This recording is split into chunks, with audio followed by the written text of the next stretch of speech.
జీవితంలో ఆకలి బాధ కన్నా ఆత్మీయులు చూపించే నిరాదరణ కలిగించే బాధ చాలా ఎక్కువగా ఉంటుంది కదూ. ఎత్తుకుని సాకి సర్వస్వం ధారపోసిన పిల్లలే వయసుడిగిన కాలంలో కనీసం మంచి నీళ్లు కూడా ఇవ్వలేనంతగా మారిపోతే ఆ తల్లిదండ్రుల గుండె ఎంతలా విలవిలలాడుతుందో మాటల్లో చెప్పలేం. ఈ రోజు మనం చెప్పుకోబోయే కథ కేవలం ఒక కథ మాత్రమే కాదు. ఇది ప్రతి ఇంటా ప్రతి మనసులో మెదిలే ఒక చేదు నిజం. ఒక సామాన్యమైన కాకి మనిషికి తెలియని పరమ రహస్యాలను, జీవిత సత్యాలను ఎలా బోధించిందో తెలిస్తే మీరు ఆశ్చర్యపోతారు. మీ జీవితంలో మీ పిల్లల విషయంలో మీరు ఎక్కడ జాగ్రత్త పడాలో, ఏ ఆశలు పెట్టుకోకూడదో ఈ కథనం మీకు కళ్లకు కట్టినట్లు చూపిస్తుంది. ఈ అద్భుతమైన ప్రయాణాన్ని పూర్తిగా తెలుసుకోవడానికి ఈ కథనాన్ని చివరి వరకు వినడం చాలా ముఖ్యం. ఇది మీ ఆలోచన విధానాన్ని పూర్తిగా మార్చేయగలదు. అంతకంటే ముందు మన సనాతన ధర్మంలోని ఇలాంటి గుజ్జమైన విషయాలను, ధార్మిక రహస్యాలను అందరి దగ్గరకు చేర్చడానికి మేము చేస్తున్న ఈ చిన్న ప్రయత్నానికి మీ మద్దతు చాలా అవసరం. ఈ వీడియో మీకు నచ్చితే లేదా ఇందులో చెప్పిన విషయాలు మీ మనసుకు హత్తుకుంటే దయచేసి మీ అభిమానాన్ని తెలియజేయండి. అలాగే మన సంస్కృతిని కాపాడుకోవడానికి, ఇలాంటి మంచి విషయాలు 10 మందికి పంచడానికి మా ఆధ్యాత్మిక ప్రపంచంతో మీరు కూడా కలిసి నడవాలని మనస్ఫూర్తిగా కోరుకుంటున్నాము. ఇక ఆలస్యం చేయకుండా అసలు కథలో ఆ అంతర్లీనంగా ఉన్న సత్యాన్ని తెలుసుకుందాం. అది ఒక మండు వేసవి మధ్యాహ్నం. సూర్యుడు నడినెత్తిన నిప్పులు కురిపిస్తున్న సమయం. ఆ ఊరి చివరన ఉన్న ఒక పాడుబడిన శివాలయం దగ్గర పెద్ద మర్రి చెట్టు కింద ఒక 70 ఏళ్ల వృద్ధుడు కూర్చుని ఉన్నాడు. ఆయన పేరు మాధవయ్య. ఒంటిమీద చిరిగిన చొక్కా, కళ్లలో ఎండిపోయిన కన్నీటి చారికలు, వారం రోజులుగా పెరిగిన తెల్లటి గడ్డం ఆయన దైన్య స్థితిని అద్దం పడుతున్నాయి. ఆకలి ఆయన పేగులను మెలిపెడుతోంది. గత 2 రోజులుగా ఆయన కడుపులో ఒక్క మెతుకు కూడా పడలేదు. చేతిలో చిల్లిగవ్వలేదు. కాని ఆకలి బాధ కన్నా ఆయన గుండెలో ఉన్న బరువు ఆయన్ని ఊపిరి తీసుకోనివ్వడం లేదు. మాధవయ్య చూపులు శూన్యంలోకి చూస్తున్నాయి. సరిగ్గా 20 ఏళ్ల క్రితం తన కొడుకు రవిని ఎత్తుకుని ఇదే గుడికి వచ్చిన రోజు ఆయనకు గుర్తొచ్చింది. అప్పుడు తన జేబులో ఉన్న చివరి 10 రూపాయలతో కొడుకుకి ఇష్టమైన మిఠాయి కొనిచ్చాడు. తాను ఆకలితో ఉన్నా కొడుకు కడుపు నింపాడు. కాని ఈ రోజు ఆ కొడుకు ప్రయోజకుడయ్యాడు.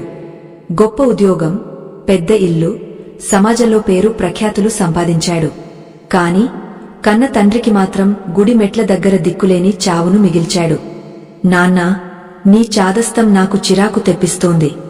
ఈ ఇంట్లో నీకు చోటు లేదు అని కొడుకు అన్న ఆ ఒక్క మాట మాధవయ్య చెవుల్లో ఇంకా మారుమోగుతూనే ఉంది. ఆ వేదన తట్టుకోలేక మాధవయ్య కళ్ళు మూసుకున్నాడు. హే పరమేశ్వరా, ఎందుకిలా చేశావు?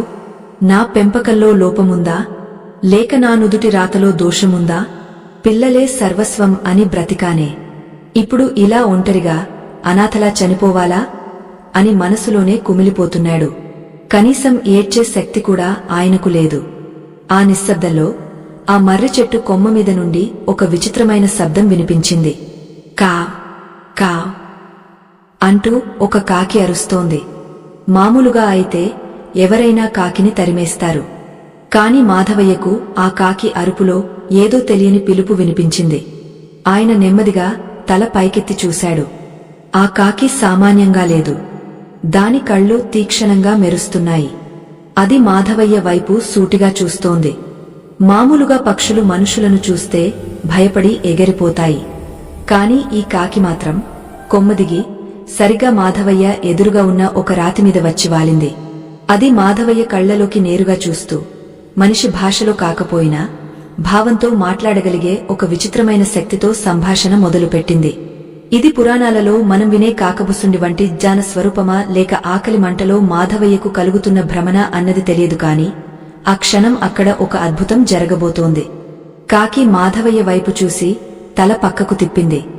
దాని చూపులో జాలి లేదు, కాని ఒక కఠినమైన నిజం ఉంది. మాధవయ్యకు ఆశ్చర్యం వేసింది. తన మనసులోని బాధ ఆ పక్షికి అర్థమవుతున్నట్లు అనిపించింది. తన జేబులో మిగిలి ఉన్న చిన్న రొట్టె ముక్కను తీసి కాకి ముందు వేయబోయాడు. తాను ఆకలితో ఉన్నా ఆ పక్షి ఆకలి తీర్చాలనుకునే సంస్కారం ఆయనది. కాని ఆ కాకి ఆ రొట్టె ముక్కను ముట్టుకోలేదు. బదులుగా అది ఒక వింతైన స్వరంతో, గాలిలో కలసిపోయే మనిషి గొంతులాంటి ధ్వనితో పలికింది. మాధవయ్య, ఆకలి నీ కడుపుకి మాత్రమే ఉంది అనుకుంటున్నావా? లేదు, అసలు ఆకలి నీ మనసుకి ఉంది. ఆ రొట్టె ముక్క నీ ఆకలిని తీర్చగలదు, కాని నీ గుండె మంటను ఆర్పగలదా? మాధవయ్య ఉలిక్కిపడ్డాడు. చుట్టూ చూశాడు. ఎవరూ లేరు. కేవలం ఆ కాకి మాత్రమే ఉంది. నువ్వు మాట్లాడుతున్నావా అని వణుకుతున్న గొంతుతో అడిగాడు. దానికి ఆ కాకి చిరునవ్వు నవ్వినట్లుగా రెక్కలు ఆడించింది. మాట్లాడేది నేను కాదు మాధవయ్య, నీ అంతరాత్మ. కాకపోతే నా రూపంలో నీకు సమాధానం దొరుకుతోందనుకో. ఇందాక నీ కొడుకు గురించి ఆలోచిస్తూ ఏడుస్తున్నావు కదా, వాడు నిన్ను గెంటేశాడని, నీకు తిండి పెట్టలేదని బాధపడుతున్నావు. కాని అసలు తప్పు ఎవరిదో తెలుసా? వాడిది కాదు, నీది. ఆ మాట వినగానే మాధవయ్యకు కోపం, బాధ ఒక్కసారిగా తన్నుకు వచ్చాయి. నాదా? తప్పు నాదా? నా రక్తాన్ని చెమటగా మార్చి వాడిని పెంచాను. నా నోటికాడ ముద్ద తీసి వాడికి పెట్టాను. వాడి చదువు కోసం నాకున్న 2 ఎకరాల పొలం అమ్మేశాను. వాడు అడిగిన ప్రతిదీ ఇచ్చాను. ఈ రోజు వాడు నన్ను నడిరోడ్డు మీద నిలబెడితే తప్పు నాదా అని ఆవేదనగా అడిగాడు. ఆ కాకి రాతిమీద నుండి గెంతుతూ మాధవయ్యకు ఇంకా దగ్గరగా వచ్చింది. అవును మాధవయ్య, ఖచ్చితంగా తప్పు నీదే. ఎందుకంటే నువ్వు ప్రేమించావు, కాని ఆ ప్రేమకు ప్రతిఫలాన్ని ఆశించావు. నువ్వు త్యాగం చేశావు, కాని ఆ త్యాగాన్ని వాడు గుర్తుంచుకోవాలని కోరుకున్నావు. మనుషులమైన మీరు చేసే అతి పెద్ద పొరపాటు ఇదే. మీరు పిల్లలను కంటారు, కాని వారిని మీ ఆస్తిగా భావిస్తారు. వాళ్లు మీ నుండి వచ్చారు కాని వాళ్లు మీకోసం రాలేదు. ఈ సత్యం తెలియకనే కోట్లాది మంది తల్లిదండ్రులు వృద్ధాప్యంలో కన్నీళ్లు పెట్టుకుంటున్నారు. మాధవయ్య మౌనంగా ఉండిపోయాడు. కాకి మాటలు కఠినంగా ఉన్నా అందులో ఏదో నిజం ఉన్నట్లు అనిపించింది. మరి ఏం చేయమంటావు? తల్లిదండ్రులుగా పిల్లల నుండి ప్రేమను కోరుకోవడం తప్ప? వృద్ధాప్యంలో కాస్త ఆసరా ఆశించడం తప్ప? ఇది ప్రకృతి ధర్మం కదా అని అడిగాడు మాధవయ్య. అప్పుడు ఆ కాకి ఒక దీర్ఘమైన నిట్టూర్పు విడిచింది. ధర్మం వేరు, వ్యాపారం వేరు మాధవయ్య. నువ్వు చేసింది పెంపకం కాదు, ఒక దీర్ఘకాలిక పెట్టుబడి. ముసలితనంలో వాడు నన్ను చూసుకుంటాడు అనే స్వార్థంతో కూడిన పెట్టుబడి అది. ఎప్పుడైతే ఆశ ఉంటుందో అక్కడ భయం ఉంటుంది. భయమున్న చోట నిజమైన ప్రేమ ఉండదు. ఈరోజు నేను నీకు ఒక 3 రహస్యాలు చెబుతాను. ఈ సృష్టిలో ఏ జీవికైనా ఆకలితో ఉండటం వల్ల ప్రాణం పోవచ్చు, కాని పిల్లల మీద ఈ 3 ఆశలు పెట్టుకోవడం వల్ల బ్రతికుండగానే నరకం కనిపిస్తుంది. ఆ 3 ఆశలు ఏమిటో తెలిస్తే నీ దుంహకం పటాపంచలు అయిపోతుంది. వినడానికి సిద్ధంగా ఉన్నావా? మాధవయ్యకు ఆకలి మర్చిపోయినట్లు అనిపించింది. ఆ కాకి చెప్పబోయే ఆ 3 విషయాలు ఏంటో తెలుసుకోవాలనే ఆతృత పెరిగింది. చెప్పు పక్షి, నా జీవితం ఎలాగో నాశనమైంది. కనీసం ఈ నిజాలైనా తెలుసుకుని ప్రశాంతంగా చనిపోతాను అన్నాడు. చావు గురించి మాట్లాడకు మాధవయ్య. జ్ఞానం కలిగాక వచ్చే మార్పు పునర్జన్మతో సమానం. శ్రద్ధగా విను. నేను చెప్పబోయే ఈ 3 ఆశలు విషం కంటే ప్రమాదకరమైనవి. ఇవి తీపిగా అనిపిస్తాయి, కాని లోపల ప్రాణాన్ని తీస్తాయి. అందులో మొదటిది అంటూ కాకి ఆకాశం వైపు చూసింది. అక్కడ మేఘాలు కమ్ముకుంటున్నాయి. గాలి వేగం పెరిగింది. మాధవయ్య చెవులు రిక్కించాడు. మొదటిది, నా పిల్లలు నా బాటలోనే నడవాలి, నా మాటనే వినాలి అనే ఆశ.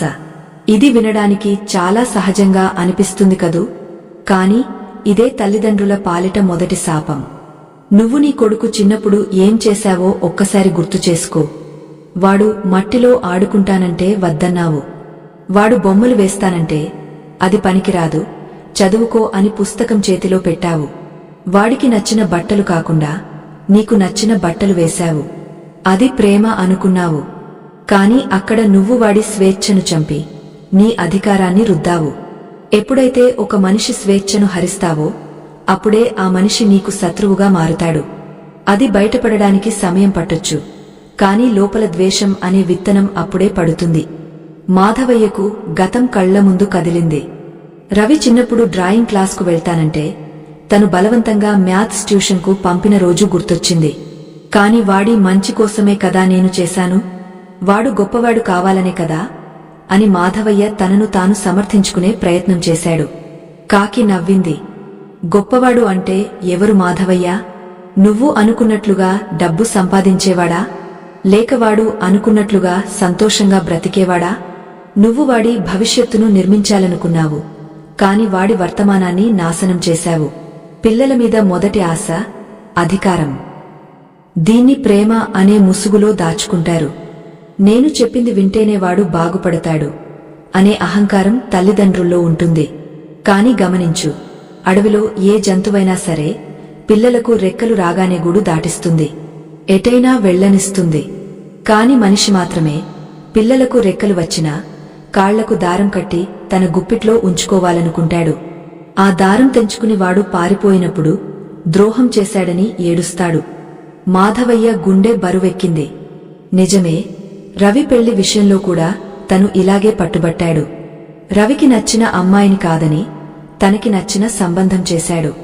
అప్పటినుండే కదా ఇంట్లో గొడవలు మొదలయ్యాయి. అప్పటినుండే కదా రవి తన ముఖం చూడ్డం మానేసింది. అంటే తన అతి ప్రేమ, అతి జాగ్రత్తే కొడుకును దూరం చేశాయా? కాకి కొనసాగించింది. మాధవయ్య, నీకు ఒక కథ చెప్తాను విను. ఒకసారి ఒక తోటమాలి ఉండేవాడు. అతను ఒక చిన్న మొక్కను నాటాడు. ఆ మొక్క అంటే అతనికి ప్రాణం.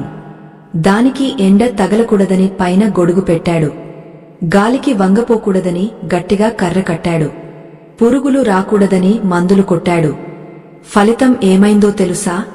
ఆ మొక్క పెరిగింది, కాని బలహీనంగా మారింది. దానికి సొంతంగా నిలబడే శక్తి లేకుండా పోయింది. పైగా ఆ కర్ర కట్టడం వల్ల దాని కాండం మీద గాయాలయ్యాయి. ఒకరోజు పెద్ద గాలివాన వచ్చింది. అడవిలో అనాథగా పెరిగిన చెట్లన్నీ గట్టిగా నిలబడ్డాయి.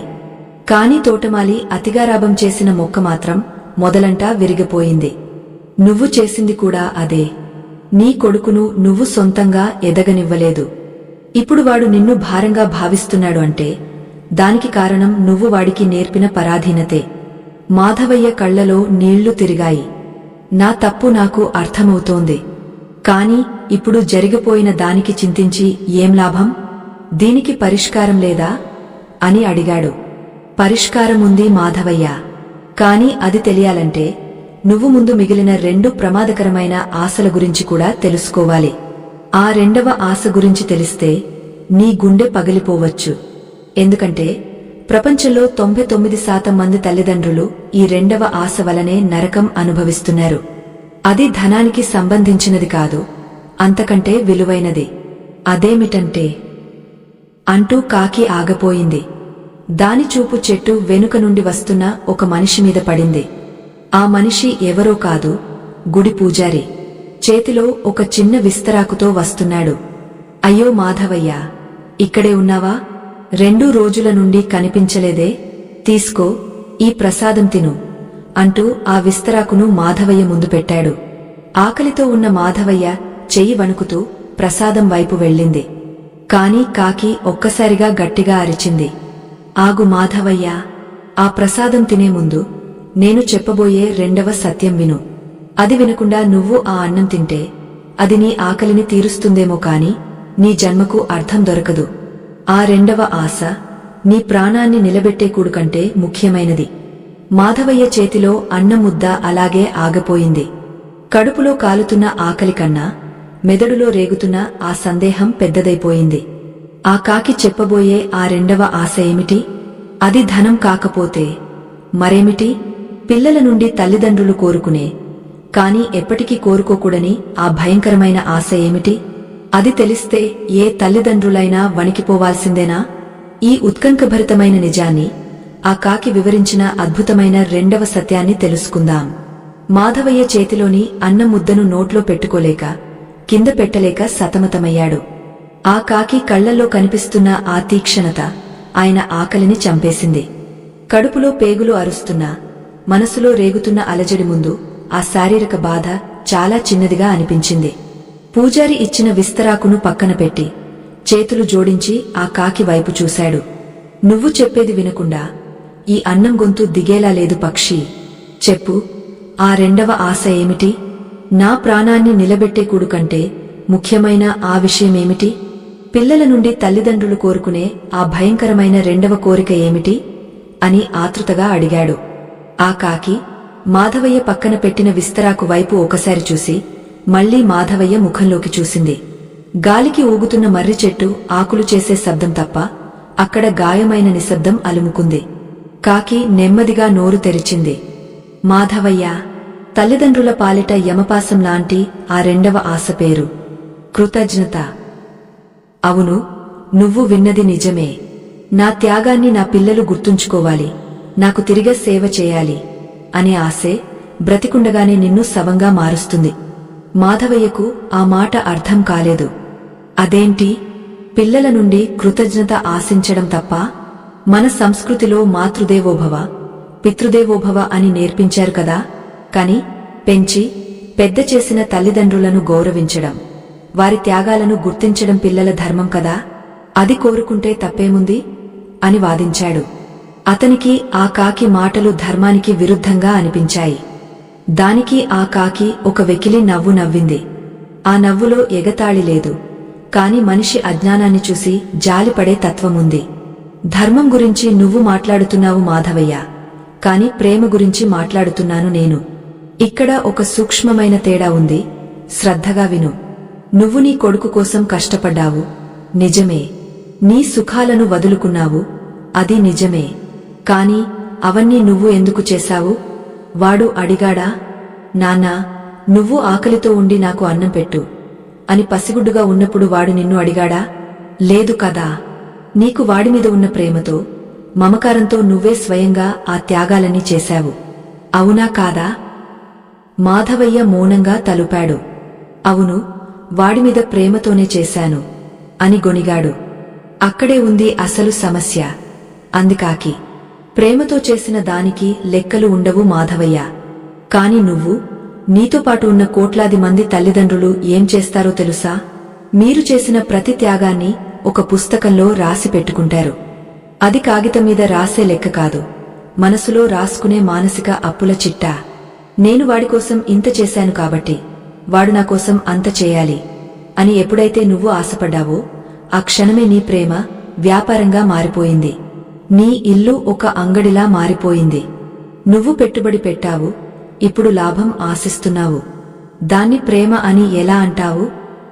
మాధవయ్య గుండెలో ఏదో గుచ్చుకున్నట్లు అనిపించింది. కాకి మాటలు కఠినంగా ఉన్నా అందులో చేదు నిజముంది. రవి ఉద్యోగంలో చేరిన కొత్తలో తను అన్న మాటలు గుర్తొచ్చాయి. ఓరే, నీ చదువు కోసం నేను పొలం అమ్మేశాను, కనీసం ఇప్పుడైనా ఆ బాధ్యత గుర్తుంచుకుని ఇంటిని బాగుచేయి అని నిలదీశాడు. అప్పుడు రవి ముఖంలో కనిపించిన ఆ నిస్సహాయత, ఆ బాధ ఇప్పుడు మాధవయ్యకు అర్థమవుతోంది. కాకి ఇంకా లోతుగా విశ్లేషించడం మొదలుపెట్టింది. నువ్వు చేసిన త్యాగాలను మాటిమాటికి గుర్తు చేయడం ద్వారా నువ్వు నీ కొడుకుమీద రుణం అనే బరువును మోపావు. ప్రపంచంలో ఏ బరువునైనా మోయవచ్చు, కాని ఈ కృతజ్ఞతా భారాన్ని ఏ పిల్లవాడు ఎక్కువ కాలం మోయలేడు. నువ్వు వాడికి జన్మనిచ్చింది వాడు స్వేచ్ఛగా ఎగరడానికి. కాని నువ్వు వాడి కాళ్లకు నా త్యాగం అనే సంకెళ్లు వేశావు. మా నాన్న నాకోసం ఇంత చేశాడు అనే భావన వాడికి సహజంగా కలగాలి. కాని నువ్వు దాన్ని డిమాండ్ చేశావు. బలవంతంగా పిండితే వచ్చేది ప్రేమ కాదు మాధవయ్య, అది కేవలం బాధ్యత లేదా భయం మాత్రమే. మాధవయ్య కళ్లలో నీళ్లు తిరిగాయి. కాని వృద్ధాప్యంలో తల్లిదండ్రులకు సేవ చేయడం పిల్లల బాధ్యత కాదా? ముసలితనంలో ఆ మాత్రం ఆసరాని కోరుకోవడం స్వార్థం ఎలా అవుతుంది అని దీనంగా అడిగాడు. అప్పుడు కాకి చెట్టు కొమ్మ వైపు చూపిస్తూ ఇలా అంది. మాధవయ్య, ప్రకృతిని చూడు, ఆ చెట్టును చూడు. అది కాయలు కాస్తుంది, ఆ పండ్లు కింద పడతాయి లేదా పక్షులు తింటాయి. ఆ చెట్టు ఎప్పుడైనా ఆ పండు విత్తనంగా మారి పెరిగిన తర్వాత తిరిగి వచ్చి తన వేర్లకు నీళ్లు పోయాలని ఆశిస్తుందా? లేదు. గంగా నదిని చూడు, అది సముద్రం వైపు ప్రవహిస్తుంది, కాని వెనక్కి తిరిగ పర్వతాల వైపు ప్రవహించదు. ప్రేమ ప్రవాహం కూడా అంతే మాధవయ్య. అది పైనుంచి కిందకు, అంటే తల్లిదండ్రుల నుంచి పిల్లలకు ప్రవహించాలి. అంతే తప్ప పిల్లల నుంచి తల్లిదండ్రులకు వెనక్కి ప్రవహించాలని ఆశించడం ప్రకృతి విరుద్ధం. నీ కొడుకు రవి తన పిల్లలను ప్రేమగా చూసుకుంటే చాలు, నీ రుణం తీరిపోయినట్లే. ఇదే సృష్టి ధర్మం. దీన్ని అర్థం చేసుకోకపోవడం వల్లే నువ్వు ఇప్పుడు ఏడుస్తున్నావు. మాధవయ్యకు తన జీవితం మొత్తం ఒక అబద్ధంలా అనిపించింది. తను ప్రేమ అనుకున్నది నిజానికి ఒక మానసిక ఒత్తిడి అని తెలిసి కుప్పకూలిపోయాడు. అంటే నేను రవిని దూరం చేసుకున్నది వాడి స్వార్థం వల్ల కాదు, నా అంచనాల వల్ల అని తనను తాను ప్రశ్నించుకున్నాడు. ఖచ్చితంగా అని కాకి గట్టిగా చెప్పింది. వాడు నిన్ను వదిలేసి వెళ్లిపోలేదు మాధవయ్య. వాడు ఆ నేర భావన నుండి పారిపోయాడు. ప్రతిరోజూ ఇంటికి రాగానే నీ ముఖం చూడగానే వాడికి ఏం గుర్తొచ్చేదో తెలుసా? మా నాన్న నా కోసం కష్టపడ్డాడు, నేను నాన్నను ఇంకా సంతోషపెట్టలేకపోతున్నాను అనే గిల్ట్ వాడిని తినేసేది. నీ త్యాగాల కథలు విని విని వాడు అలసిపోయాడు. ఆ బరువును మోయలేక నీనుంచి దూరంగా పారిపోతేనే ప్రశాంతంగా ఉండగలనని వాడు నిర్ణయించుకున్నాడు. నువ్వు వాడిని ఒక కొడుకుగా కాకుండా నీ వృద్ధాప్య బీమా పాలసీలా చూశావు. ఏ మనిషికైనా స్వేచ్ఛ కావాలి. ఆ స్వేచ్ఛ నీ దగ్గర దొరకనప్పుడు అది ఎక్కడ దొరుకుతుందో అక్కడికి వెళ్లిపోతారు. అది భార్య దగ్గర కావచ్చు, లేదా వేరే ఊరు కావచ్చు. ఈ మాటలు వింటుంటే మాధవయ్య గుండె పగిలిపోతోంది. ఎంత ఘోరమైన తప్పు చేశాను? కొడుకు బాగుండాలని కోరుకున్నాను కాని నా త్యాగాలనే అస్త్రాలుగా మార్చివాడి గుండెను గాయపరిచానా? నేను నా కడుపు కట్టుకుని వాడికి పెట్టాను, ఆకలికి అలమటించాను, అదంతా వృధానేనా అని బిగ్గరగా ఏడ్చాడు. కాకి కొంచెం శాంతించింది. నీ త్యాగం వృధా కాదు మాధవయ్య, కాని ఆ త్యాగానికి వెల కట్టడం తప్పు. నువ్వు దేవుడికి కొబ్బరికాయ కొడతావు, దేవుడు నీకు ఏదో ఇవ్వాలని ఆశిస్తావు. అది వ్యాపారం. అదే ఏ కోరిక లేకుండా కొబ్బరికాయ కొడితే అది భక్తి. పిల్లల పెంపకం కూడా భక్తి లాంటిదే ఉండాలి. నువ్వు చేశావు ఎందుకంటే అది నీ ఆనందం. వాడిని పెంచడంలోనే నువ్వు తృప్తి పొందాలి. వాడు తిరిగి ఇవ్వాలని కోరుకోకూడదు. ఈ సత్యాన్ని గ్రహించిన నాడు వాడు నీకు డబ్బు పంపినా పంపకపోయినా, దగ్గర ఉన్నా దూరంగా ఉన్నా నీ మనసు ప్రశాంతంగా ఉంటుంది. నీ ఆనందం వాడి ప్రవర్తన మీద ఆధారపడి ఉండకూడదు. కాకి ఒక్క క్షణం ఆగి చుట్టూ చూసింది. సూర్యుడు అస్తమిస్తున్నాడు. గుడి గంటలు మోగుతున్నాయి. వాతావరణం చల్లబడుతోంది కాని మాధవయ్య మనసులో మాత్రం అగ్నిపర్వతం బద్దలవుతోంది. సరే పక్షి, నువ్వు చెప్పింది అక్షరాలా నిజం. నా మొదటి తప్పు వాడిని నా ఆధీనంలో ఉంచుకోవాలనుకోవడం. నా రెండవ తప్పు నా త్యాగాలకు ప్రతిఫలం ఆశించడం. ఈ రెండు ఆశలే నన్ను ఈ స్థితికి తెచ్చాయని ఒప్పుకుంటున్నాను.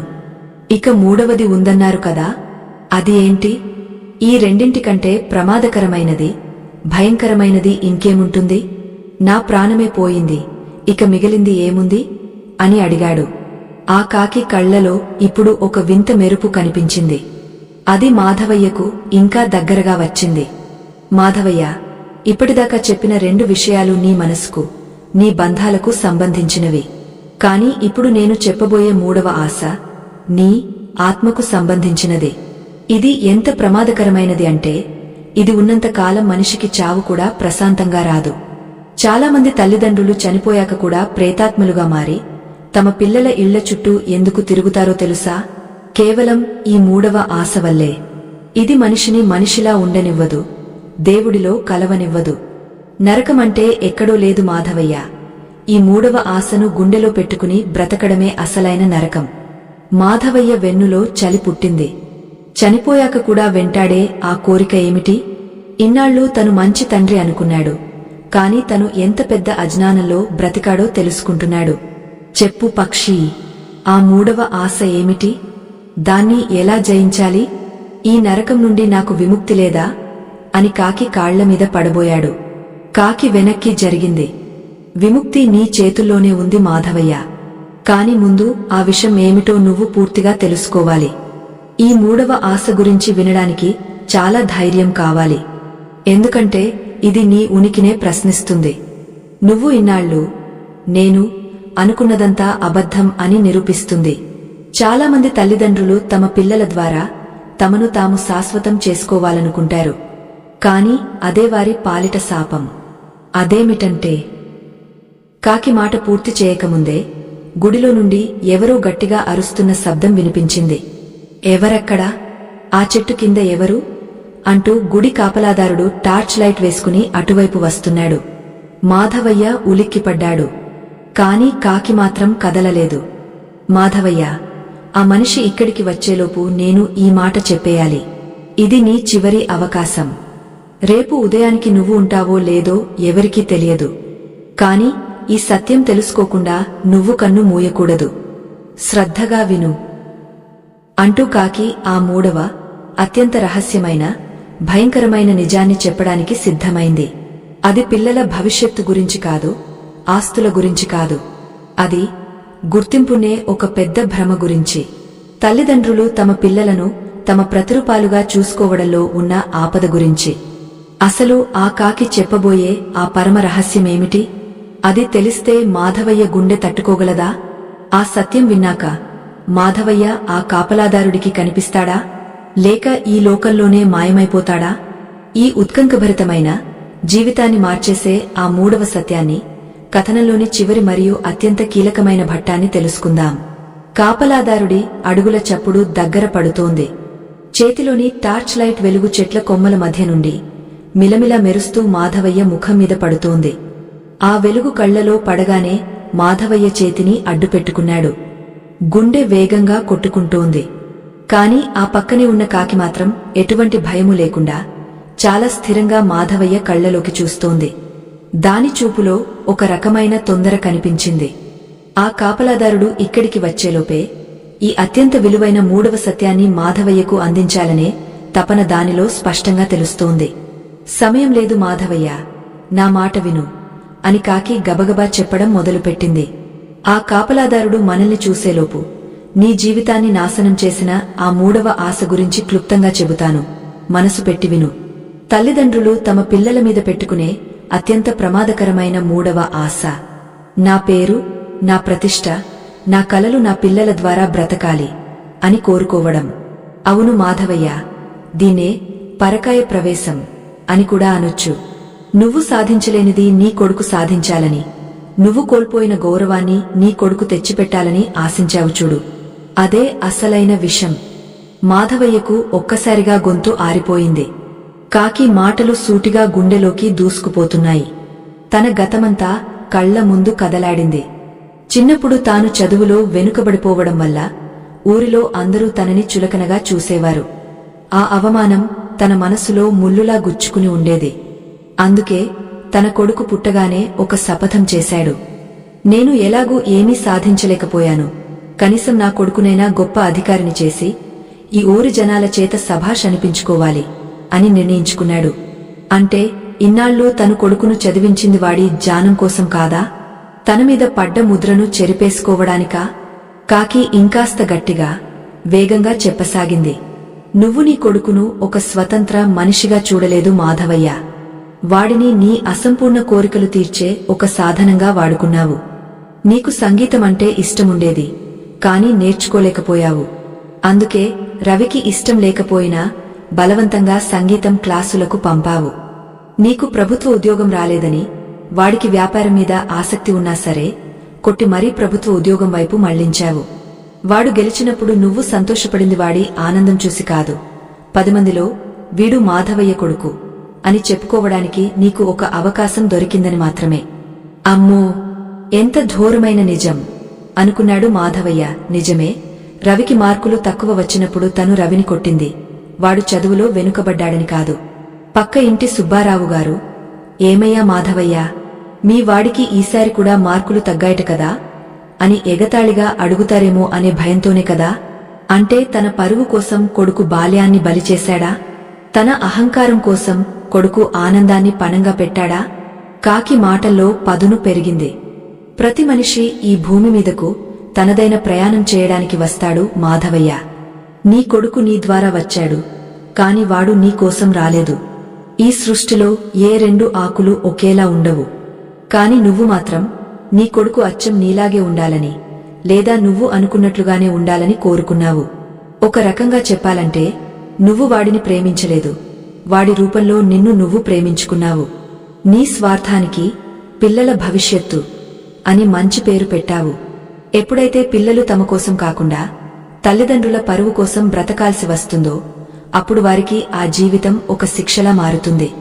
ఆ శిక్షను భరించలేకే ఆ ఊపిరి ఆడని బంధం నుండి రవి పారిపోయాడు. ఈ మాట వినగానే మాధవయ్య కుప్పకులిపోయాడు. ఇన్నాళ్ళు కొడుకుమీద కోపంగా ఉన్నాడు. వాడు కృతజ్ఞత లేనివాడు అనుకున్నాడు. కాని అసలు దోషి తానేనని ఇప్పుడర్థమవుతోంది. ఒక తోటమాలి గులాబీ మొక్కను నాటి అది మల్లెపూలు పూయలేదని కోప్పడితే ఎంత అవివేకమో, తను చేసింది కూడా అంతే అవివేకమనిపించింది. అంతలోనే ఏయ్, ఎవరిది అక్కడ అంటూ కాపలాదారుడి గొంతు ఉరుములా వినిపించింది. టార్చ్ లైట్ వెలుగు సూటిగా మాధవయ్య ముఖం మీద పడింది. మాధవయ్య కళ్ళు చిట్లించి చూశాడు. కాపలాదారుడు దగ్గరకు వచ్చాడు. చేతిలో లాగి ఉంది. ఏం తాతా, ఈ అర్ధరాత్రి పూట ఇక్కడ కూర్చుని ఎవరితో మాట్లాడుతున్నావు? పిచ్చి పట్టిందా ఏంటి అని గద్దించాడు. మాధవయ్య గబగబా పక్కకు చూశాడు. నేను ఆ కాకితో అంటూ పక్కన ఉన్న రాయి వైపు వేలు చూపించాడు. కాని అక్కడ కాకిలేదు. రాయి ఖాళీగా ఉంది. చెట్టు కొమ్మల మీద కూడా ఏ పక్షి కనిపించడం లేదు. అంతా నిశ్శబ్దం. మాధవయ్యకు మతిపోయినంత పనైంది. ఇందాకటిదాకా ఇక్కడే తన కళ్ల ముందే ఉండి అంత తత్వజ్ఞానం బోధించిన ఆ కాకి ఏమైంది? అసలు అది నిజంగా వచ్చిందా, లేక తన ఆకలి మంటలో కలిగిన భ్రమనా? కాపలాదారుడు మాధవయ్య వైపు జాలిగా, అసహ్యంగా చూశాడు. పాపం, ఆకలికి మెదడు పని చేయడం మానేసినట్టుంది. లే తాతా, ఇక్కడ కూర్చోకూడదు. దెయ్యాలు తిరిగే జాము ఇది. వెళ్ళి గుడి అరుగుమీద పడుకో.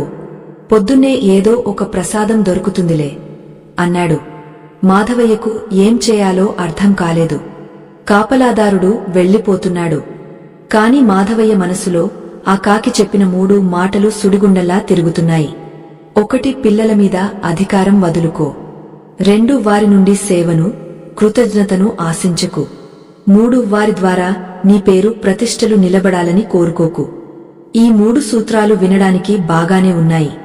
కాని ఇప్పుడు ఏం లాభం? సర్వస్వం కోల్పోయాక, ఒంటరిగా మిగిలిపోయాక ఈ జానం ఆకలిని తీరుస్తుందా? చావుని ఆపుతుందా? కాపలాదారుడు కొంచెం దూరం వెళ్లగానే మళ్లీ ఆ చెట్టుపైనుండి ఒక సన్నని గొంతు వినిపించింది. మాధవయ్య ఉలిక్కిపడి పైకి చూశాడు. ఆకులు కదులుతున్నాయి. ఆ చీకటిలో 2 కళ్ళు మెరుస్తున్నాయి. కాకి వెళ్ళిపోలేదు. అది చెట్టు పైకొమ్మలో దాక్కుంది. భయపడకు మాధవయ్య. మనుషుల కళ్లకు కనిపించని సత్యాలు ఏకాంతంలోనే వినిపిస్తాయి. ఆ కాపలాదారుడికి నేను కనిపించను, ఎందుకంటే అతనికి వినే అర్హత ఇంకా రాలేదు. కాని నీకు ఆ సమయం వచ్చింది. మాధవయ్య చేతులు జోడించాడు. పక్షీ, నువ్వు చెప్పినవన్నీ నిజాలే. నా తప్పులన్నీ ఒప్పుకుంటున్నాను. కాని ఇప్పుడు నేను ఏం చేయాలి? నా కొడుకు నన్ను వదిలేశాడు. నా దగ్గర చిల్లిగవ్వలేదు. ఆకలితో చనిపోయే స్థితిలో ఉన్నాను. ఈ జ్ఞానం నన్ను ఎలా కాపాడుతుంది? నా జీవితం ముగసిపోయింది కదా అని కన్నీళ్లు పెట్టుకున్నాడు.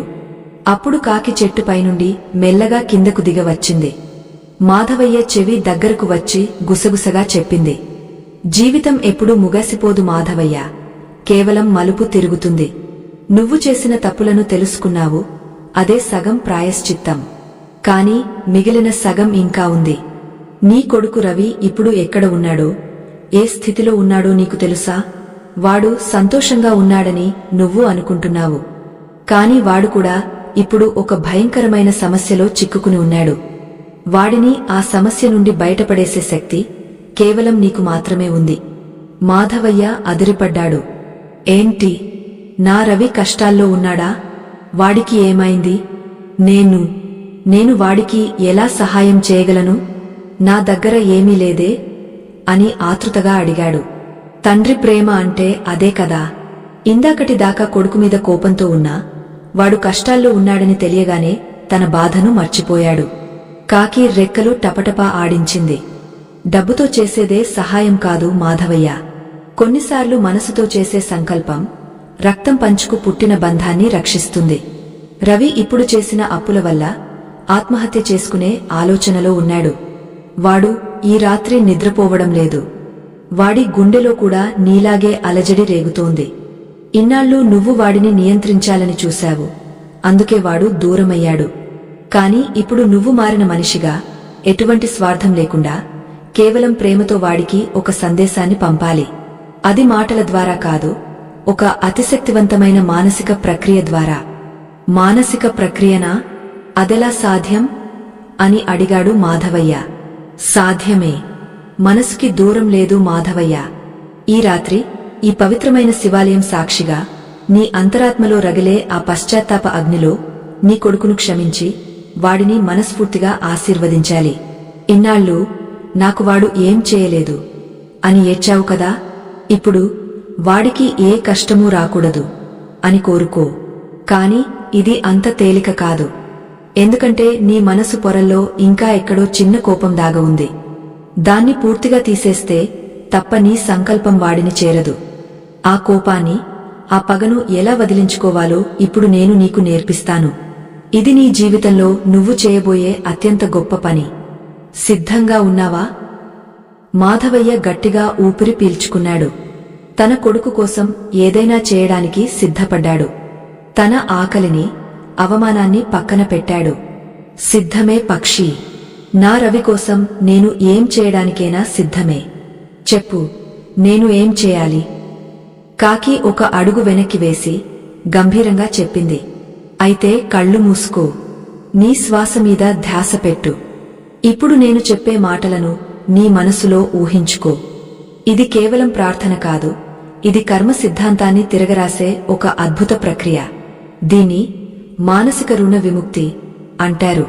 ఈ ప్రక్రియ మొదలుపెట్టే ముందు నీకు ఒక చేదు నిజం చెప్పాలి. ఈ ప్రక్రియ పూర్తయ్యేసరికి నువ్వు చాలా శక్తిని కోల్పోతావు. బహుశా నీ ప్రాణశక్తి కూడా తగ్గపోవచ్చు.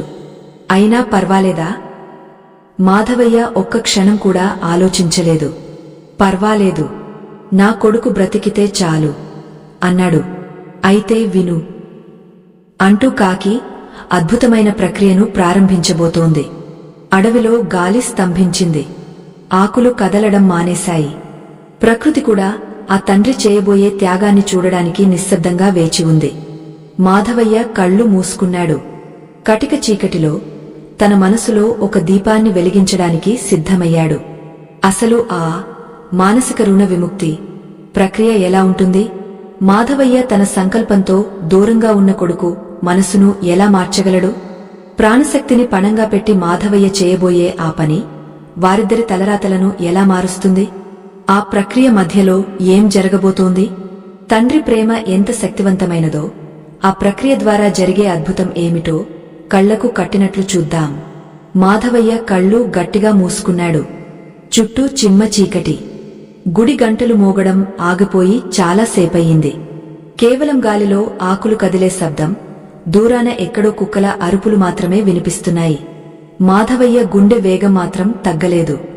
తన కొడుకు ప్రాణాలను కాపాడే ఆఖరి ప్రయత్నమిది. తన ప్రాణశక్తిని ధారపోసి అయినా సరే రవిని ఆ గండం నుండి గట్టెక్కించాలని ఆయన కృతనిశ్చయంతో ఉన్నాడు. ఆయన ముఖం మీద చెమట బిందువులు రాలుతున్నాయి. ఆ నిశ్శబ్దంలో కాకి గొంతు ఒక మంత్రంలా, ఒక ఆజ్ఞలా వినిపించడం మొదలైంది. అది మాధవయ్య అంతరంగంలోకి ప్రయాణించేలా చేస్తోంది. మాధవయ్య, నీ శ్వాసను గమనించు. అది లోపలికి వెళ్తోంది, బయటకు వస్తోంది. ప్రతి శ్వాసతో పాటు నీ మనసులోని అలజడిని బయటకు వదిలే. ఇప్పుడు నీ కళ్ల ముందు ఒక దృశ్యాన్ని ఊహించుకో. నీ కొడుకు రవి ఇప్పుడు ఎలా ఉన్నాడో ఆ రూపం నీకు వద్దు. ఆ గడ్డం పెరిగిన ముఖం, ఆ కఠినమైన చూపులు, నిన్ను ఇంటి నుండి వెలేసిన ఆ దృశ్యాలు, ఇవేవీ నీకు వద్దు. వాటిని తరిమే. అవి నీ కోపాన్ని పెంచుతాయి తప్ప ప్రేమను కాదు. నీ జ్ఞాపకాలను వెనక్కి తిప్పు. సరిగ్గా 30 ఏళ్ల వెనక్కి వెళ్ళు. రవి అప్పుడే పుట్టిన పసికందులా నీ చేతుల్లో ఉన్న ఆ క్షణాన్ని గుర్తు తెచ్చుకో. మాధవయ్య ప్రయత్నిస్తున్నాడు. కాని ఆయన మనసు మొండిగా ఉంది. కళ్ళు మూసుకోగానే నిన్న మొన్న రవి అన్న మాటలే గుర్తొస్తున్నాయి. ఈ ఇల్లు నాది, నువ్వు బయటకు పో అన్న మాటలు చెవిలో వినిపిస్తున్నాయి. మాధవయ్య ముఖంలో బాధ కలుక్కుమంది. వెంటనే కాకి హెచ్చరించింది. వద్దు మాధవయ్య, ఆలోచనలను ఆపే. నీ మనసులో రవంత ద్వేషమున్నా ఈ ప్రక్రియ పనిచేయదు.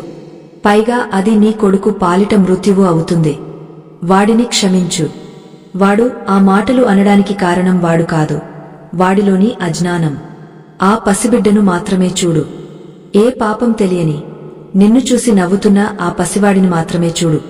మాధవయ్య గట్టిగా ఊపిరి పీల్చుకున్నాడు. కళ్ల వెంట నీళ్లు కారుతున్నాయి. నెమ్మదిగా ఆ చీకటిలో ఒక వెలుగు కనిపించింది. అందులో చిన్నారి రవి తన చిటికెన వేలు పట్టుకుని నడుస్తున్న దృశ్యం కదలాడింది. నాన్నా అనే పిలుపు వినిపించింది. మాధవయ్య మనసు కరిగ నీరైపోయింది. కోపం, పగ, ఆవేదన అన్నీ ఆ పసివాడి నవ్వు ముందు ఆవిరైపోయాయి. వచ్చావా నాన్నా, వచ్చావా అని మాధవయ్య మనసులోనే ఆ బిడ్డను హత్తుకున్నాడు. ఇప్పుడు ఆయన గుండెలో కేవలం జాలి, ప్రేమ మాత్రమే మిగిలాయి. అద్భుతం మాధవయ్య. కాకి గొంతులో ఇప్పుడు ఒక రకమైన సంతృప్తి వినిపించింది. నువ్వు మొదటి మెట్టు ఎక్కావు. ఇప్పుడు అసలైన పని మొదలవుతుంది. జాగ్రత్తగా విను. నీ గుండె నుండి రవి గుండెకు ఒక నల్లని తాడు కట్టబడి ఉన్నట్లు ఊహించుకో. ఆ తాడు పేరే ఆశ. ఇన్నాళ్ళు వాడు నాకేం చేశాడు, నాకేం ఇస్తాడు అనే బరువుతో కూడిన తాడు అది. ఆ తాడే వాడి గొంతుకు ఉరితాడులా మారింది. వాడిని స్వేచ్ఛగా ఊపిరి పీల్చుకోనివ్వడం లేదు. ఇప్పుడు నువ్వు మానసిక కత్తితో ఆ తాడును తెంచేయాలి. కాని గుర్తుంచుకో, ఆ తాడు తెంచడమంటే రవి మీద నీకు ఉన్న హక్కును శాశ్వతంగా వదులుకోవడమే. వాడు నీకు ఏమీ ఇవ్వాల్సిన అవసరం లేదు, కనీసం నీ అంతిమ సంస్కారాలు కూడా చేయాల్సిన అవసరం లేదు అనేంత వైరాగ్యం నీకు రావాలి. సిద్ధమేనా? మాధవయ్య ఒక్క క్షణం వణికిపోయాడు. కన్న కొడుకు మీద హక్కు వదులుకోవడమా? ఎంత కష్టమైన పని! కాని కొడుకు ప్రాణం కంటే ఏదీ ముఖ్యం కాదు. సిద్ధమే పక్షి. వాడు బ్రతికితే చాలు, వాడి రుణం నాకొద్దు అని మనసులోనే గట్టిగా అనుకున్నాడు. ఆ సంకల్పం బలంగా ఉంది. అయితే ఇప్పుడే, ఈ క్షణమే ఆ బంధాన్ని తెంచేయి. రవి, నా బిడ్డ, నేను నీకు ఇచ్చిన జన్మ నా ఆస్తి కాదు, అది నా దానం. దానం ఇచ్చాక దాని గురించి ఆలోచించకూడదు. ఈ క్షణం నుండి నువ్వు నాకు ఏమీ బాకీ లేవు. నా త్యాగాల రుణం నుండి నిన్ను విముక్తుడిని చేస్తున్నాను. నువ్వు స్వేచ్ఛగా ఉండు, సంతోషంగా ఉండు. నా ఆశల భారం ఇక నిన్ను మోయనివ్వను. వెళ్ళు నాన్నా, బ్రతుకు అని నీ సర్వశక్తులు కూడదీసుకుని నీ గుండె లోతుల్లో నుండి వాడికి సందేశం పంపు. దీవించు. కాకి ఆజ్ఞాపించిన మరుక్షణం మాధవయ్య శరీరం ఒక్కసారిగా కుదుపుకు లోనైంది. ఆయన ఛాతీలో ఏదో తెగపోయిన శబ్దం, ఒక విపరీతమైన నొప్పి కలిగింది. అది శారీరకమైన నొప్పి కాదు, అంతకు మించిన ప్రాణవేదన. ఇన్నాళ్లు గుండెలో దాచుకున్న మమకారాన్ని, స్వార్థాన్ని, అంచనాలను ఒక్కసారిగా పీకి అవతల పారేస్తుంటే కలిగే నరకమది. ఆయన నోటి నుండి ఆహ్ అనే మూలుగు వచ్చింది. శరీరం చెమటతో తడిసిపోయింది. కాళ్ళు చేతులు చల్లబడిపోతున్నాయి. ఆయనలోని ప్రాణశక్తి వేగంగా ఖర్చయిపోతోంది. ఆ శక్తి గాలిలో తరంగాల రూపంలో ప్రయాణిస్తూ ఎక్కడో దూరంగా ఉన్న రవిని చేరుకోవడానికి వెళ్తోంది. అదే సమయం ఇక్కడ గుడికి 100 మైళ్ల దూరంలో ఒక ఇరుకైన గదిలో మాధవయ్య కొడుకు రవి చేతిలో పురుగుల మందు డబ్బా పట్టుకుని నిలబడి ఉన్నాడు. టేబుల్ మీద అప్పుల వాళ్లు పంపిన నోటీసులు ఉన్నాయి. భార్య పుట్టింటికి వెళ్లిపోయింది. జీవితం మీద విరక్తి, తండ్రిని వెలేశానన్న అపరాధ భావం, అప్పుల బాధవాడిని చుట్టుముట్టాయి. నేను బ్రతికి ఉండి ఎవరికి లాభం? మా నాన్ననే సరిగా చూసుకోలేకపోయాను. ఇక నాకు బ్రతికే అర్హత లేదు అనుకుంటూ మూత తెరిచాడు. ఆ విషాన్ని నోట్లో పోసుకోబోతుండగా హఠాత్తుగా వాడి గుండెలో ఏదో తెలియని కుదుపు వచ్చింది. ఏదో అదృశ్య శక్తి వచ్చి వాడిని గట్టిగా హత్తుకున్నట్లు అనిపించింది. ఇన్నాళ్లు గుండె మీద ఉన్న టన్నుల బరువు ఒక్కసారిగా దిగిపోయినట్లు అనిపించింది. చెవిలో ఎవరో, నువ్వు నాకు ఏమీ బాకీ లేవు నాన్నా, సంతోషంగా ఉండు అని చెప్పినట్లు స్పష్టంగా వినిపించింది. ఆ గొంతు తన తండ్రిదే. రవి చేతిలోని డబ్బా జారి కింద పడిపోయింది. వాడికి తెలియకుండానే కళ్ల నుండి ధారగా నీళ్లు వచ్చాయి. అప్పటిదాకా ఉన్న ఆత్మహత్య ఆలోచన మాయమైపోయి ఒక కొత్త ధైర్యం వచ్చింది. నేను బ్రతకాలి. నాన్న నన్ను క్షమించాడు అనే భావన బలంగా కలిగింది.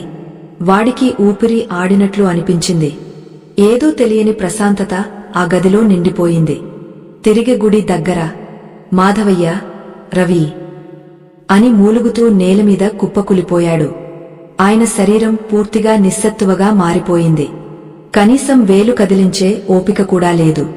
కాని ఆయన ముఖంలో మాత్రం ఒక దివ్యమైన కళ వచ్చింది. ఇన్నాళ్లు ఉన్న ముడతలు, బాధ తాలూకు ఛాయలు మాయమైపోయాయి. ఒక యోగి ముఖంలో ఉండే ప్రశాంతత ఆయనలో కనిపిస్తోంది. ఆ పక్కనే ఉన్న కాకి నేలమీద పడి ఉన్న మాధవయ్య వైపు చూసింది. నువ్వు గెలిచావు మాధవయ్యా. ఒక తండ్రిగా ఓడిపోయావేమో కాని ఒక మనిషిగా గెలిచావు. నీ త్యాగం ఫలించింది. నీ కొడుకు చేతిలోని మృత్యువు జారిపోయింది. వాడు ఇప్పుడు సురక్షితంగా ఉన్నాడు అని పలికింది. మాధవయ్య కష్టపడి కళ్ళు తెరిచాడు. పెదవి కదిలిస్తూ ధన్యవాదాలు అని అనబోయాడు కాని గొంతు పెగలలేదు. కేవలం కళ్లతోనే కృతజ్ఞత తెలిపాడు.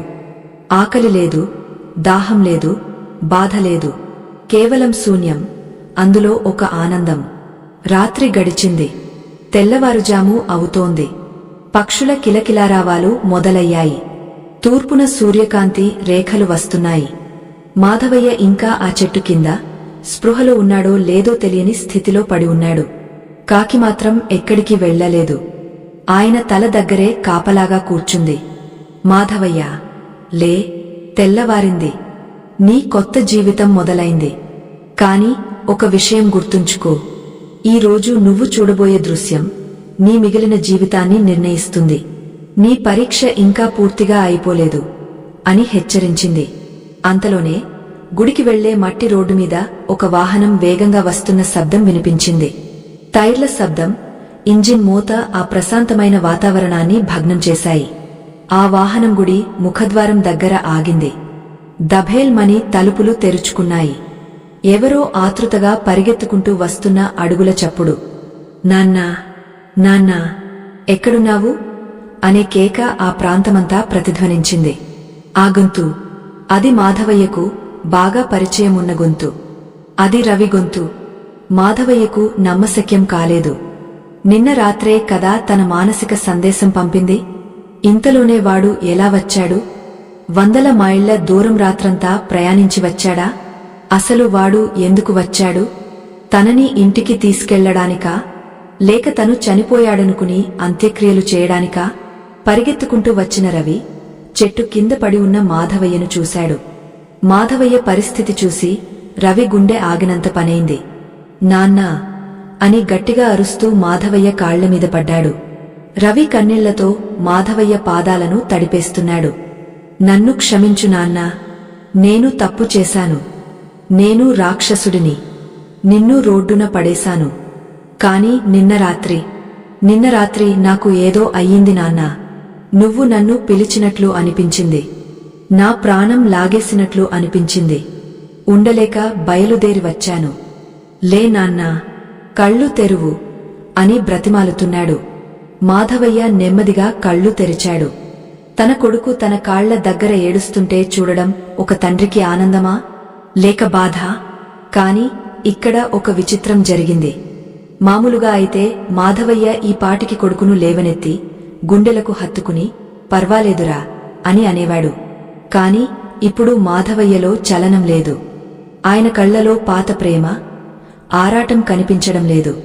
ఆయన రవిని చూస్తున్నాడు, కాని ఒక కొడుకులా కాదు, ఒక సాటి మనిషిలా చూస్తున్నాడు. కాకి నేర్పిన పాణ్యం ఆయన అణువణువున జీర్ణించుకుపోయింది. రవి తండ్రిని లేపి కూర్చోబెట్టాడు. మంచి నీళ్లు తాగించాడు. మాధవయ్య కొంచెం తేరుకున్నాడు. రవి ఇంకా ఏడుస్తూనే ఉన్నాడు. నాన్నా, ఇంటికి పద. ఇక నిన్ను వదిలి ఉండలేను. నీకు సేవ చేసుకుంటాను. నా పాపాలకు ప్రాయశ్చిత్తం చేసుకుంటాను. రా నాన్నా అని చేతులు పట్టుకుని బ్రతిమాలాడు. అప్పుడు మాధవయ్య పక్కనే ఉన్న రాయి వైపు చూశాడు. అక్కడ కాకి కూర్చుని ఈ దృశ్యాన్ని చాలా ఆసక్తిగా గమనిస్తోంది. అది మాధవయ్య వైపు చూసి తల పంకించింది. అంటే ఇప్పుడు నీ నిర్ణయమేంటి మాధవయ్యా? మళ్లీ పాత ఊబిలోకి వెళ్తావా లేక కొత్త స్వేచ్ఛను ఎంచుకుంటావా అని అడుగుతున్నట్లుంది. మాధవయ్య రవి చేతిని తన చేతిలో నుండి నెమ్మదిగా విడిపించుకున్నాడు. రవి ఆశ్చర్యపోయాడు. నాన్నా, ఎందుకు నాన్నా, ఇంకా కోపంగా ఉన్నావా అని అడిగాడు. మాధవయ్య మొదటిసారిగా నోరు విప్పాడు. ఆయన గొంతులో వణుకు లేదు, ఒక గాంభీర్యముంది. రవి, కోపం లేదు, అలాగని పాత ప్రేమ కూడా లేదు. నిన్న రాత్రితో పాత మాధవయ్య చనిపోయాడు. నువ్వు చూస్తున్నది కొత్త మనిషిని. నువ్వు ఇంటికి తీసుకెళ్లడానికి వచ్చింది నీ తండ్రిని కాదు, నీలోని అపరాధ భావాన్ని తగ్గించుకోవడానికి ఒక సాధనాన్ని. అవునా? రవి నిర్ఘాంతపోయాడు. తండ్రి ఇలా మాట్లాడతాడని వాడు ఊహించలేదు. అదేంటి నాన్నా అలా అంటావు? నువ్వు నా తండ్రివి కాదా? నేను నీ తండ్రినే, కాని నువ్వు నా ఆస్తివి కాదు, నేను నీ బాధ్యతను కాను. ఒకప్పుడు నిన్ను నా నీడలో ఉంచుకోవాలనుకున్నాను, అది నా తప్పు. ఇప్పుడు నిన్ను పూర్తిగా వదిలేశాను, అది నా ప్రాయశ్చిత్తం. నువ్వు బ్రతికావు, అది చాలు. ఇక ఇంటికి వెళ్లాలనే కోరిక నాకు లేదు రవి. రవికి ఏం సమాధానం చెప్పాలో తెలియలేదు.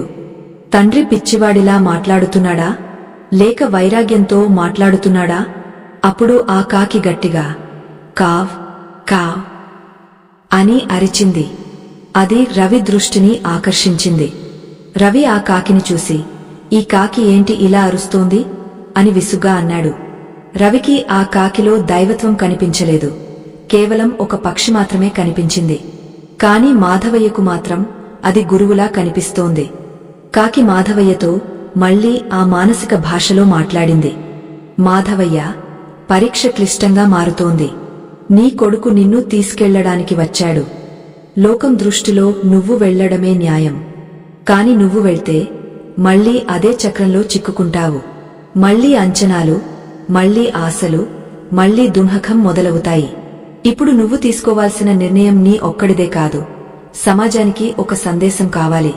నువ్వు వాడితో వెళ్తావా, లేక ఇక్కడే ఉండిపోతావా, లేదా మూడవ మార్గం ఏదైనా ఉందా? మాధవయ్య ఆలోచనలో పడ్డాడు. కొడుకు మారాడు, నిజమే. కాని ఈ మార్పు శాశ్వతమా, లేక ఆవేశమా? తను తిరిగి ఆ ఇంటికి వెళ్తే తన ఆత్మగౌరవం నిలుస్తుందా? అసలు కాకి చెప్పిన ఆకలితో ఉండొచ్చు కాని పిల్లల నుండి ఆశలు పెట్టుకోకండి అనే సిద్ధాంతాన్ని ఆచరణలో పెట్టడమంటే పిల్లలను వదిలేయడమేనా, లేక వారి మధ్యలో ఉంటూనే తామరాకు మీద నీటిబొట్టులా ఉండటమా? ఈ సందిగ్ధంలో మాధవయ్య ఒక అనూహ్యమైన నిర్ణయం తీసుకున్నాడు. ఆ నిర్ణయం రవిని, అక్కడ ఉన్న ప్రకృతిని కూడా ఆశ్చర్యపరిచింది. మాధవయ్య లేచి నిలబడ్డాడు. రవి కూడా లేచాడు. పద నాన్నా, కారు ఎక్కు అన్నాడు రవి. మాధవయ్య రవి భుజం మీద చెయ్యి వేసి కళ్లలోకి సూటిగా చూస్తూ ఒక మాట అన్నాడు. ఆ మాటతో కథ ఒక ఊహించని మలుపు తిరిగింది. అసలు మాధవయ్య ఏం చెప్పాడు? ఇంటికి వెళ్లాడా, లేక సన్యాసం తీసుకున్నాడా? మాధవయ్య తీసుకున్న ఆ సంచలనాత్మక నిర్ణయం కథనంలోని ముగింపు ఘట్టం, మరియు కాకి చెప్పిన ఆఖరి పరమ రహస్యం. ఇవన్నీ ఇప్పుడు చూద్దాం. ఈ ముగింపు మీ కంట తడి పెట్టించడమే కాదు, మిమ్మల్ని ఆలోచింపజేస్తుంది. మాధవయ్య రవి కళ్లలోకి సూటిగా చూస్తూ భుజంమీద ఉన్న చెయ్యిని నెమ్మదిగా కిందకు దించాడు. రవి ముఖంలో ఆనందం, గందరగోళం రెండూ కనిపిస్తున్నాయి. తండ్రి తనతో వస్తాడని, మళ్లీ ఇల్లు కళకళలాడుతుందని ఆశపడ్డాడు. కాని మాధవయ్య నోటి నుండి వచ్చిన మాటలు రవి ఊహించనివి. మాధవయ్య చాలా ప్రశాంతంగా, రవి, నేను ఆ ఇంటికి రాను. ఆ 4 గోడల మధ్య నా కథ ముగసిపోయింది. ఇప్పుడు నేను అక్కడికి వస్తే అది నా శవాన్ని తీసుకువెళ్లినట్లే అవుతుంది తప్ప బ్రతికున్న మనిషిని కాదు అన్నాడు. రవి అదిరిపడ్డాడు. నాన్నా, ఏం మాట్లాడుతున్నావు? నీకు ఇంకా నామీద కోపం పోలేదా? నన్ను క్షమించలేదా? ఇంటికి రాకపోతే ఎక్కడికి వెళ్తావు? ఈ వయసులో ఈ గుడి మెట్ల మీద అడుక్కుంటూ బ్రతుకుతావా? ఊరు ఒప్పుకుంటుందా? నా పరువు ఏం కావాలి అని ఆవేదనగా, కొంచెం అసహనంతో అడిగాడు. రవి మాటల్లోని ఆ చివరి వాక్యం, నా పరువు ఏం కావాలి అనేది మాధవయ్య చెవిలో గట్టిగా మోగింది. మాధవయ్య చిన్నగా నవ్వాడు. ఆ నవ్వులో వెటకారం లేదు, జానముంది. ఆయన పక్కనే ఉన్న రాయిమీద వాలిన కాకి వైపు ఒకసారి చూసి మళ్లీ రవి వైపు తిరిగాడు. చూసావా రవి, నువ్వు ఇక్కడికి వచ్చింది నామీద ప్రేమతో అనుకున్నాను. కాని ఇప్పుడే నీ నోటి నుండి అసలు నిజం వచ్చింది. నీ పరువు కోసం వచ్చావు. తండ్రిని రోడ్డున పడేశాడన్న నిందను మోయలేక వచ్చావు. నువ్వు పడుతున్న బాధ ప్రేమ వల్ల కాదు, భయం వల్ల. సమాజానికి భయపడి చేసే ఏ పని ఎక్కువ కాలం నిలబడదు నాయనా. రవి తలదించుకున్నాడు. తండ్రి మాటల్లోని నిజాన్ని కాదనలేకపోయాడు. నిజమే, ఆఫీసులో అందరూ తనని తక్కువ చేసి చూస్తున్నారని, భార్య పుట్టింటికి వెళ్లిపోయిందని, ఈ గొడవలన్నీ పోవాలంటే తండ్రిని వెనక్కి తేవాలనే స్వార్థం ఎక్కడో లోపల ఉంది. మాధవయ్య కొనసాగించాడు. రవి, నేను నీతో ఇంటికి వచ్చాననుకో, 4 రోజులు బాగానే ఉంటుంది. 5వ రోజు మళ్లీ పాత కథే మొదలవుతుంది. నేను మళ్లీ నీమీద ఆశలు పెట్టుకుంటాను. నువ్వు ఎప్పుడు ఇంటికి వస్తావో, నాకేం తెస్తావో అని ఎదురుచూస్తాను. నువ్వు ఇవ్వకపోతే బాధపడతాను, ఇస్తే సంతోషపడతాను. అంటే నా ఆనందం మళ్లీ నీ చేతిలో కీలుబొమ్మ అవుతుంది. ఆ నరకం నాకొద్దు, ఆ బరువు నీకొద్దు. మన ఇద్దరి మధ్య దూరం పెరిగితేనే ప్రేమ పెరుగుతుంది. దగ్గరయ్యే కొద్ది బాధ్యతల బరువు పెరిగే బంధం విరిగిపోతుంది. మరి ఏం చేయమంటావు నాన్నా? నిన్ను ఇలా రోడ్డుమీద వదిలేసి నేను ఎలా వెళ్లగలను? నాకు మనశ్శాంతి ఎలా దొరుకుతుంది? అని రవి కన్నీళ్లు పెట్టుకున్నాడు. అప్పుడు మాధవయ్య ఒక అడుగు ముందుకు వేసి రవి తల నిమిరాడు. నాయనా, ఇన్నాళ్లు నేను నీ నుండి తీసుకోవాలని ఆశించాను. అందుకే మనం విడిపోయాం. ఇప్పుడు నేను కేవలం ఇవ్వాలని మాత్రమే అనుకుంటున్నాను. నీకు ఒక వరం ఇస్తున్నాను, తీసుకో. ఈ రోజు నుండి నువ్వు నాకు రుణపడి లేవు. ఒక తండ్రిగా నేను నిన్ను నా అంచనాల సంకెళ్ల నుండి విడిపిస్తున్నాను. నువ్వు ఎక్కడ ఉన్నా, ఏం చేసినా సంతోషంగా ఉండు. నాకు సేవ చేయలేదని బాధపడకు. నీ పిల్లలను ప్రేమగా చూసుకో. అదే నువ్వు నాకు చేసే అసలైన సేవ. రవికి మాట రావడం లేదు. తండ్రిలో వచ్చిన ఈ మార్పు వాడిని కదిలించేసింది. కాని మాధవయ్య నిర్ణయం ఇంకా పూర్తి కాలేదు. నేను ఇంటికి రాను, కాని అనాథలా బ్రతకను. ఈ గుడి ఆవరణలో ఆ చెట్టు కింద నాకు జ్ఞానాన్ని ప్రసాదించిన ఆ గురువు సాక్షిగా కాకిని చూపిస్తూ నేను ఒక నిర్ణయం తీసుకున్నాను. నా శేష జీవితాన్ని ఇక్కడే, ఈ దేవాలయంలో సేవ చేస్తూ గడుపుతాను. వచ్చే భక్తులకు నీళ్లు అందిస్తాను. ఆకలితో ఉన్నవారికి నా వంతుగా 4 మెతుకులు పెడతాను. ఇన్నాళ్ళు నా వాళ్ళు అని ఒకరిద్దరి కోసం బ్రతికాను. ఇప్పుడు అందరూ నా వాళ్లే అని బ్రతుకుతాను. ఇది సన్యాసం కాదు రవి, ఇది సంపూర్ణమైన జీవన విధానం. రవికి అర్థమైంది. తన తండ్రి ఇక మామూలు మనిషి కాదు. ఆయన స్థాయి పెరిగిపోయింది. ఆయన్ని బలవంతంగా ఇంటికి లాక్కెళ్లడమంటే ఒక పక్షిని పంజరంలో బంధించడమే అవుతుంది. రవి జేబులో నుండి పర్సు తీసి అందులో ఉన్న డబ్బంతా మాధవయ్య చేతిలో పెట్టబోయాడు. సరే నాన్నా, నీ ఇష్టం కాదనలేను. కనీసం ఇవి ఉంచుకో, నీ ఖర్చులకు ఉంటాయి. మాధవయ్య ఆ డబ్బును సున్నితంగా తిరస్కరించలేదు. అలాగని ఆశగా తీసుకోలేదు. అందులో నుండి కేవలం 100 రూపాయల నోటు మాత్రం తీసుకున్నాడు. ఇది చాలు రవి. ఈ రోజు నాతో పాటు ఆ చెట్టు మీద ఉన్న పక్షులకు, ఇక్కడ ఉన్న కుక్కలకు బిస్కెట్లు కొనడానికి ఇది చాలు. రేపటి సంగతి ఆ దేవుడు చూసుకుంటాడు. నువ్వు వెళ్ళు, వెనక్కి తిరిగి చూడకుండా వెళ్ళు. నీ భార్యను, పిల్లలను తెచ్చుకో. సంతోషంగా బ్రతుకు. రవి కళ్ల నిండా నీళ్లతో తండ్రి పాదాలకు నమస్కరించి బరువెక్కిన గుండెతో కారు వైపు నడిచాడు. కాని ఆ బరువులో బాధ లేదు, ఒక విముక్తి ఉంది. తను చేసిన తప్పుకు తండ్రి క్షమాభిక్ష పెట్టాడన్న తృప్తి ఉంది. కారు కదిలింది. దుమ్ము రేపుకుంటూ దూరం వెళ్లిపోయింది. మాధవయ్య ఒక్కసారిగా ఒంటరి అయ్యాడు. కాని విచిత్రం ఏంటంటే ఆయనకు ఏమాత్రం ఒంటరిగా అనిపించడం లేదు. గుండె తేలికగా గాలిలో తేలుతున్నట్లుంది. ఆయన నెమ్మదిగా నడుచుకుంటూ వెళ్లి మళ్లీ ఆ మర్రి చెట్టు కింద కూర్చున్నాడు. అప్పుడు ఆ కాకి పైకొమ్మ నుండి కిందకు దిగా మాధవయ్య భుజం మీద వాలింది. సభాష్ మాధవయ్య. కాకి గొంతులో ఇప్పుడు ఆనందం తాండవిస్తోంది. నువ్వు గెలిచావు. ఆకలిని జయించావు, మమకారాన్ని జయించావు, చివరికి ఆఖరిదైన గుర్తింపున్నే మాయను కూడా జయించావు. కొడుకు కారులో వెళ్తే దొరికే సుఖం కన్నా ఆత్మతృప్తిలో దొరికే ఆనందం గొప్పదని నిరూపించావు. ఇప్పుడు నీకు అసలైన రహస్యం చెప్పే సమయం వచ్చింది. నేను ఎవరు, ఎందుకు నీ దగ్గరకు వచ్చాను? ఈ ప్రశ్నకు సమాధానం తెలిస్తే నీ జన్మ ధన్యం అవుతుంది. మాధవయ్య కాకి వైపు ఆశ్చర్యంగా చూశాడు. నువ్వు పక్షి రూపంలో ఉన్న దేవుడివా, లేక నా భ్రమవా అని అడిగాడు. కాకి రెక్కలు విప్పింది. దాని శరీరం నుండి ఒక దివ్యమైన కాంతి రావడం మొదలైంది. చుట్టూ ఉన్న వాతావరణం మారిపోయింది. నేను ఎవరిని అన్నది ముఖ్యం కాదు మాధవయ్య. నేను కాలం. ప్రతి మనిషి జీవితంలో ఏదో ఒక సమయంలో ఏదో ఒక రూపంలో వచ్చి హెచ్చరించే కాలాన్ని నేను. కొందరికి పుస్తకం రూపంలో, కొందరికి మనిషి రూపంలో, నీకు ఈ పక్షి రూపంలో వచ్చాను. ఎవరు నా మాట వింటారో వారు తరిస్తారు, ఎవరు వినరో వారు పదే పదే జన్మల చక్రంలో నలిగిపోతారు. ఈ రోజు నువ్వు నేర్చుకున్న పాఠం నీ ఒక్కడి కోసం కాదు, రేపు రాబోయే తరాల కోసం. నీ అనుభవం ఇప్పుడు ఒక దీపం లాంటిది. దాన్ని నీ గుండెలో దాచుకోకు, 10 మందికి పంచు. తల్లిదండ్రులు పిల్లలను ప్రేమించాలి, కాని బంధించకూడదు. పిల్లలు తల్లిదండ్రులను గౌరవించాలి, కాని పూజించాల్సిన పనిలేదు. మధ్యలో ఉండాల్సింది ప్రేమ మాత్రమే, వ్యాపారం కాదు. ఈ సత్యాన్ని ఎలుగెత్తి చాటు అంటూ ఆ కాకి గాలిలోకి ఎగిరింది.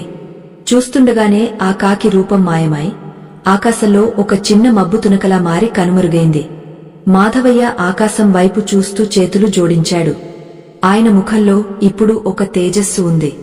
ఆ రోజు నుండి ఆ ఊరిలో, ఆ శివాలయం దగ్గర మాధవయ్య ఒక పిచ్చివాడిలా కాకుండా ఒక జానిలా బ్రతకడం మొదలుపెట్టాడు.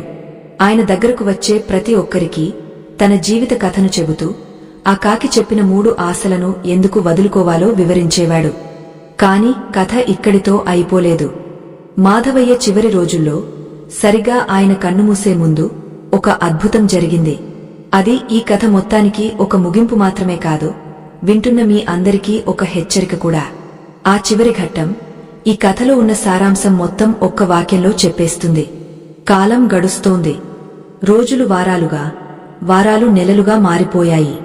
ఆ శివాలయం మెట్లమీద, ఆ మర్రి చెట్టు నీడలో మాధవయ్య జీవితం ఒక నిశ్శబ్ద నదిలా సాగిపోతోంది. ఒకప్పుడు కొడుకు పెట్టే అన్నం కోసం, కొడుకు చూపించే ప్రేమ కోసం ఆరాటపడ్డ మాధవయ్య ఇప్పుడు ఆ గుడికి వచ్చే వందలాది మందికి ఆత్మీయుడిగా మారిపోయాడు. ఆయనలో ఒక వింతైన మార్పు వచ్చింది.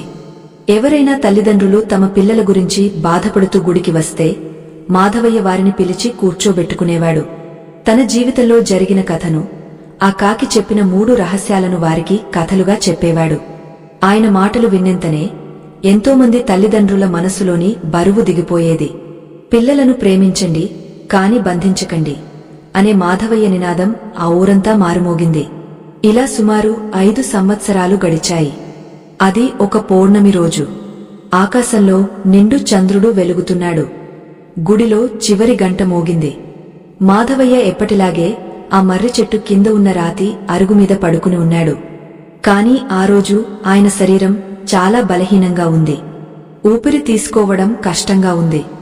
కాని ఆయన ముఖంలో మాత్రం పసిబిడ్డ నిద్రపోతున్నప్పుడు ఉండే ప్రశాంతత కనిపిస్తోంది.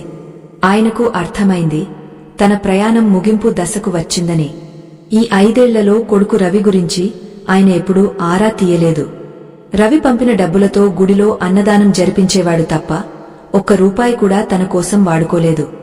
బంధాలకు అతీతంగా బ్రతకడం అంటే ఇదేనేమో. అర్ధరాత్రి దాటింది. గుడి ఆవరణ అంతా నిశ్శబ్దంగా ఉంది. అప్పుడు జరిగింది ఆ అద్భుతం. మాధవయ్య కళ్ళు మూసుకుని శివనామ స్మరణ చేస్తున్నాడు. హఠాత్తుగా గాలిలో రెక్కల చప్పుడు వినిపించింది. 1 కాదు, 2 కాదు, వందలాది పక్షులు ఆ మర్రి చెట్టు మీదకు రావడం మొదలుపెట్టాయి. అవి కాకులు. సాధారణంగా కాకులు పగలు మాత్రమే సంచరిస్తాయి, రాత్రిపూట గూళ్లలో ఉంటాయి. కాని ఆ రాత్రి ఎక్కడి నుండో వందల సంఖ్యలో కాకులు వచ్చి మాధవయ్య పడుకున్న చెట్టు కొమ్మల మీద నిశ్శబ్దంగా వాలాయి. అవి అరవడం లేదు, అల్లరి చేయడం లేదు. కేవలం మౌనంగా ఒక మహాజ్ఞాని నిర్యాణాన్ని వీక్షించడానికి వచ్చిన ఋషులలాగా వరుసగా కూర్చున్నాయి. ఈ దృశ్యాన్ని దూరం నుండి చూస్తున్న గుడి కాపలాదారుడికి వెన్నులో వణుకు పుట్టింది. మాధవయ్య నెమ్మదిగా కళ్ళు తెరిచాడు. చెట్టు నిండా నిండిన ఆ నల్లని పక్షులను చూశాడు. ఆయన పెదవుల మీద చిరునవ్వు వికసించింది. వచ్చారా నా నేస్తాలు, నాకు దారి చూపించడానికి వచ్చారా అని మెల్లగా గొణిగాడు. ఆ క్షణంలో ఆయనకు మళ్లీ ఆ మొదటి రోజు కనిపించిన కాకి గుర్తొచ్చింది. మాధవయ్య, మనిషి పుట్టుక ఒక ప్రమాదం కావచ్చు, కాని మరణం మాత్రం ఒక చరిత్ర కావాలి అని అది చెప్పిన మాటలు గుర్తుకొచ్చాయి. ఇప్పుడు తన మరణం ఒక చరిత్రే. ఎందుకంటే కన్నకొడుకు పక్కన లేకపోయినా ప్రకృతి మొత్తం తన పక్కన నిలబడింది. రక్త సంబంధం కన్నా ఆత్మ సంబంధం గొప్పదని ఈ పక్షులు నిరూపిస్తున్నాయి. మాధవయ్య తన చివరి శ్వాసను గట్టిగా పీల్చుకున్నాడు. మనసులో రవిని చివరిసారిగా తలుచుకున్నాడు. కాని ఈసారి ఆ తలంపులో వాడు రావాలి అనే కోరిక లేదు. వాడు ఎక్కడున్నా చల్లగా ఉండాలి అనే ఆశీర్వాదం మాత్రమే ఉంది. ఊపిరి వదులుతూ మాధవయ్య కన్ను మూశాడు. ఆయన ప్రాణం గాలిలో కలిసిపోయింది. అదే క్షణంలో చెట్టుమీద ఉన్న వందలాది కాకులు ఒక్కసారిగా ఆకాశంలోకి ఎగరాయి. అవి చేసిన రెక్కల శబ్దం దేవాలయ గంటల శబ్దంలా వినిపించింది. ప్రకృతి ఒక నిస్వార్థ జీవికి ఇచ్చిన ఘనమైన వీడ్కోలు అది. మరుసటి రోజు ఉదయమూరంతా ఈ విషయం తెలిసి ఆశ్చర్యపోయింది. మాధవయ్య ముఖంలో మరణం తాలూకు భయం లేదు, ఒక గెలుపు తాలూకు సంతృప్తి ఉంది.